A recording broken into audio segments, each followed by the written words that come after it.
Siamo qui a Medjugorje, come ti chiami tu? Sorella Maddalena Di, Sorella Rosa Maria. di dove sei tu?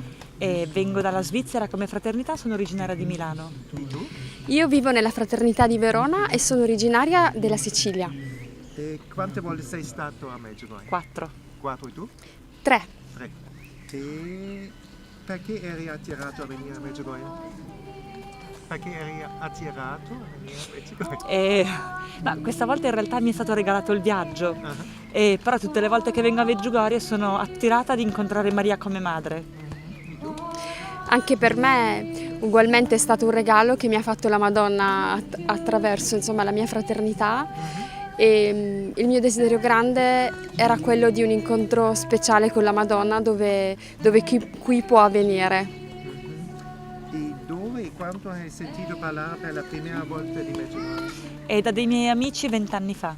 Di tu? Ma forse da sempre perché io sono nata nell'86, quindi da sempre. E quali sono le vostre esperienze a Medjugorje?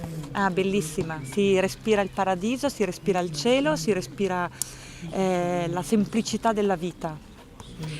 Per me in realtà ogni volta è stato diverso. La prima volta è stato un impatto molto particolare, non ho ben compreso subito la grazia, allora mi è stato detto dal mio padre spirituale devi ritornare, in effetti sono ritornata ed è stato un momento molto bello la seconda volta e ho ricevuto un grande regalo da parte della Madonna, è vero, proprio vero quello che dicono, no? Che non si viene mai qui senza che la Madonna dia un dono e questa è la terza volta ed è stata un'esperienza anche questa molto bella di incontro speciale con Maria. Questo è incontro speciale. E, Come è stato questo incontro speciale con la...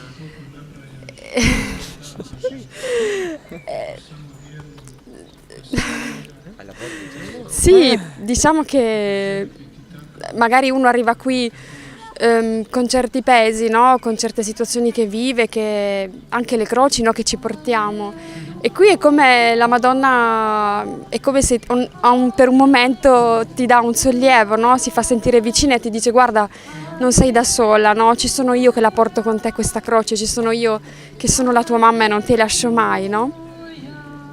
Super. E hai ricevuto guarigione, conversione a Medjugorje? Tu? Sì, la guarigione interiore di un cuore rappacificato. E tu? Io ho ricevuto riconciliazione, avevo come dire, delle ferite insomma, della mia infanzia e qui veramente sono andata via, questo è il regalo che ho ricevuto la seconda volta, con un cuore completamente pacificato con queste persone che nella mia infanzia, insomma, con le quali avevo avuto delle difficoltà. Preghi il rosario? Sì, Perché? ce l'abbiamo. Perché? Wow, è uno. Perché? Perché prego il rosario? Perché è una catena che mi collega al cielo. Vabbè, noi come comunità preghiamo 3 rosari al giorno, 2, cioè uno la mattina, uno la sera e uno durante la notte.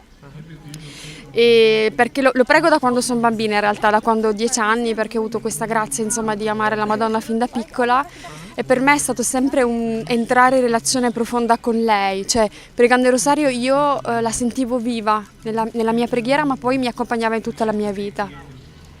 E che diresti alla gente perché sei cattolica? Tu? Sono cattolica perché voglio essere felice e non può esserci a mio parere felicità come donna realizzata nel 2023 se non in un Dio che mi ama ed è l'annuncio che noi come fraternità facciamo al mondo perché il Tau che noi portiamo come francescani dice proprio questo, Dio ti ama e quindi voglio essere una donna felice, una donna realizzata a 360 gradi, quindi l'essere cattolica mi permette di fare questo perché sono sempre in relazione con un Dio che mi ama. E tu? Guarda, ha già detto lei tutto. Molte persone pensano che Dio Padre sia un vecchio con la barba bianca che aspetta di guidarci e di metterci all'inferno. Come è veramente Dio Padre? Io Dio Padre lo immagino giovane, lui è l'eterna giovinezza e ho fatto un corso di esercizi spirituali durante i quali il Signore proprio mi ha donato questa ispirazione che condivido con voi.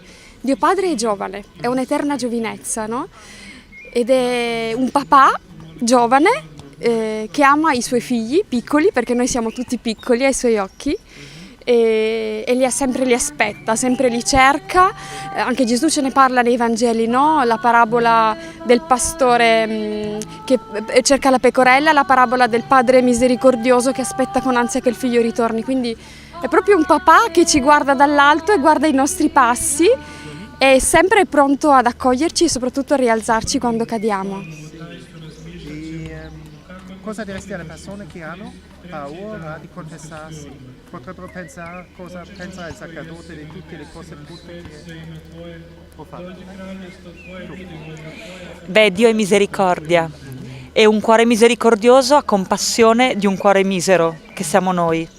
E quindi un Dio che si dimentica sempre del mio peccato, ogni volta mi guarda con uno sguardo di misericordia e mi aspetta lì nella confessione, che è il luogo di grazia dove io posso tutte le volte svuotare il sacco e dire a mio Padre: insieme mi risollevo perché voglio camminare di nuovo con te.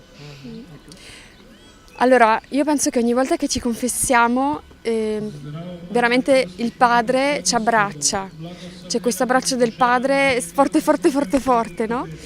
E quindi dobbiamo andare al di là della persona che abbiamo davanti. E però dico anche questa cosa, che i sacerdoti sono tutti peccatori come noi, siamo tutti peccatori, giusto? Si dice che pecca 7 volte al giorno, quindi nessuna paura, i peccati che facciamo noi li fanno anche loro, quindi hanno anche loro un cuore misericordioso che nasce dall'esperienza anche della loro miseria accolta e abbracciata da Dio, quindi nessun problema. Vedo che hai un rapporto personale con Cristo. Come può una persona anche tenere questa relazione personale con Cristo? Tu?